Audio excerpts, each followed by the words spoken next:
Hello નમસ્કાર વિદ્યાર્થી મિત્રો, હું ઓજા ક્લાસીસમાં સૌ વિદ્યાર્થી મિત્રોનું સ્વાગત કરી રહ્યો છું. તો વિદ્યાર્થી મિત્રો, આજે આપણે ધોરણ 12 કોમર્સમાં આંકડાશાસ્ત્રમાં ભાગ પહેલો છે, ભાગીદારી વિષયના પ્રવેશ. તો ભાગીદારી એટલે કે બે કે તેથી વધુ વ્યક્તિઓ કામ કરવા માટે જોડાયેલા હોય છે, તેને આપણે ભાગીદાર કહે છે. બરાબર. તો ભાગીદારી વિશે આપણે કહી શકીએ કે ભાગીદાર એટલે કે ધંધો ચલાવવા માટે વધારે મૂડીની જરૂર હોય ત્યારે પણ ભાગીદારની જરૂરિયાત ઊભી થતી હોય છે. બરાબર. ભાગીદારની જરૂરિયાત ત્યારે પણ થાય છે કે જ્યારે ધંધામાં નવી મૂડીનું સર્જન થતું હોય ત્યારે પણ થાય છે. પ્રશ્ન એક છે કે ભાગીદાર દેવ પેઢીમાંની દર મહિનાની શરૂઆતમાં ₹500નો ઉપાડ કરે છે. જો આ ઉપાડ પર વાર્ષિક 10% લેખે વ્યાજ વસૂલ કરવાનું હોય તો કુલ વાર્ષિક ઉપાડ ખાતે અને ઉપાડ પર વ્યાજ શોધવાનું છે. રાઈટ. તો આમાં આપણને કીધું છે દર મહિનાની શરૂઆતમાં, તો ₹500નો આપણે શું કરે છે, ઉપાડ કરીએ છે. તો લખવાનું વાર્ષિક પર ઉપાડ કેટલો છે, તો વાર્ષિક પર ઉપાડ ₹500 છે. ઓકે, તો 500 લખી દેવાનો. અને આપણને વિદ્યાર્થી મિત્રો કીધું છે કે દર મહિનાની શરૂઆતમાં, એટલે આપણે કહીએ કે આપણે કેટલા મહિનાથી કાઉન્ટ કરશું, મહિના કીધા હોય તો 12 મહિના આપણે લખી કાઢવાના. તો 500 × 12 કરીએ તો કેટલા આવે વિદ્યાર્થી મિત્રો? 6000 રૂપિયા આવશે. એટલે એને વાર્ષિક જે દર મહિનાના શરૂઆતમાં છે, તો આખા વર્ષનું કરીએ એટલે કે 12 મહિનાનું કરીએ તો એને 6000 રૂપિયા શું આપવું પડે ને ભાઈ? ઉપાડ આપવું પડે. હવે એને આપણે ઉપાડની વાત કરી. હવે આપણે લખશું ઉપાડ પર વ્યાજ.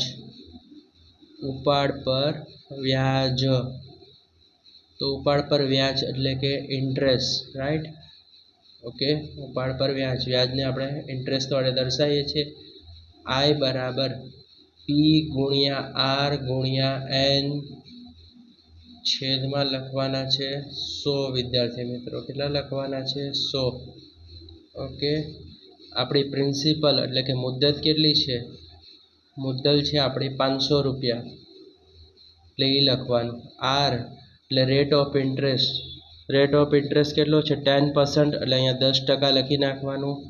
હવે તમારે યાદ રાખવાનું કે શરૂઆતમાં છે, એટલે શરૂઆતમાં હોય ત્યારે આવી રીતે કેલ્ક્યુલેશન કરવાનું. 12, 11, 9, 8, 7, 6, 5, 4, 3, 2 અને 1.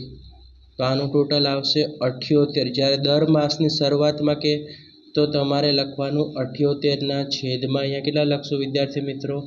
12. અને અહીંયા કેટલા આવશે વિદ્યાર્થી મિત્રો? 100.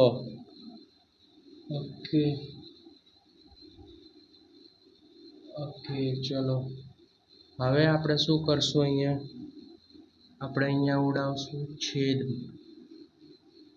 શું ઉડાવશું? અહીંયા આપણે છેદ ઉડાવવાના છે અથવા ગુણાકાર કરશું. તો 500 × 10 કરો અને 100 છે. તો સૌપ્રથમ આપણે શું કરશું? આ 0 કટ થઈ ગયો, આ 0 કટ થઈ ગયો. બરાબર. 50 એકા કેટલા થશે? 50. 50 × 78 કરવાના. તો હવે આપણે પાસે આમ તો 78 × 50. ચલો 0, 8 × 5 = 40, વધી પડી 4, 7 × 5 = 35 ને 4 3900. ઓકે, 3900 છે. હવે 3900 ને 12 વડે ભાગવાના છે. ઓકે વિદ્યાર્થી મિત્રો, તો 12 તેરી કેટલા થાય? 36 થઈ જાય. 9 માંથી 6 ગયા 3, 0, 2 12 દુ 24. કેટલા વધે વિદ્યાર્થી મિત્રો? 6, 12 × 5 = 60. તો તમારો જવાબ કેટલો આવશે વિદ્યાર્થી મિત્રો? ₹325 એને ઉપાડ પર વ્યાજ આપવું પડે વિદ્યાર્થી મિત્રો. રાઈટ. તો વિડીયો પસંદ આવે તો વિડીયોને લાઈક કરજો, ચેનલને સબસ્ક્રાઈબ કરજો અને બેલ નોટિફિકેશન દબાવવાનું ભૂલતા નહીં. આપણે હવે એકાઉન્ટના વિડીયો છે તે આપણી ચેનલ પર અપલોડ કરવામાં આવશે. અને આ જે વિડીયો છે તમારા મિત્રો સાથે શેર કરજો. રાઈટ, તમારો સપોર્ટ અમને મળતો કરતા રહેજો. બરાબર વિદ્યાર્થી મિત્રો, હવે આપણે નેક્સ્ટ વિડીયોમાં મળશું.